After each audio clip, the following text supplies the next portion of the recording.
ইলিশ মাছের বেগুন দিয়ে পাতলা ঝোল তোমরা কারা কারা ভালোবাসো?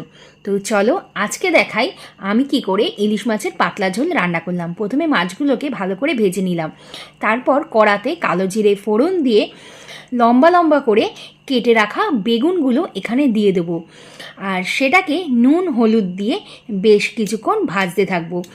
আর কিছুক্ষণ ভাজার পর যখন বেগুনগুলো একটু নরম হয়ে যাবে তখন সেটাকে তুলে রাখবো। এরপর কড়াতে আমি আগে থেকে রেডি করে রাখা সর্ষে পোস্ত এখানে দিয়ে দেব, আর সেটি দিয়ে দেওয়ার পর তাতে সামান্য পরিমাণে হলুদ আর লঙ্কা দিয়ে খুব ভালো করে কষিয়ে নেব। আমি যেহেতু সর্ষে পোস্তকে আগে থেকে নুন দিয়ে রেডি করে রেখেছি, তার জন্য কিন্তু আর নুন আমি দেব না।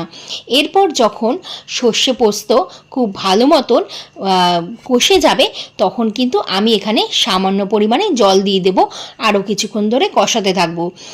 এরপর ধীরে ধীরে যখন সেটা ভালো মতো কষে যাবে তখন আরেকটু জল দিয়ে এটা ফুটবার জন্য অপেক্ষা করব। এরপর যখন ঝোলটা খুব ভালো করে ফুটে যাবে তখন কিন্তু বেগুনগুলো আমি এক এক করে দিয়ে দেব, আর বেগুনগুলো দেওয়ার পর মাছটাও দিয়ে দেব। এরপর কিছুক্ষণ ফুটলেই কিন্তু রেডি হয়ে যাবে আমাদের ইলিশ মাছের বেগুন দিয়ে পাতলা ঝোল। নামানোর আগে কিন্তু সর্ষের তেল দিতে একদমই ভুলবে না।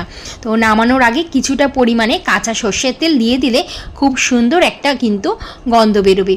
তো আজকের ভিডিও তোমাদের কেমন লাগলো? ভিডিওটা ভালো লাগলে একটা লাইক করে দিও। আবার দেখা হবে তোমাদের সাথে পরবর্তী একটা রান্না নিয়ে।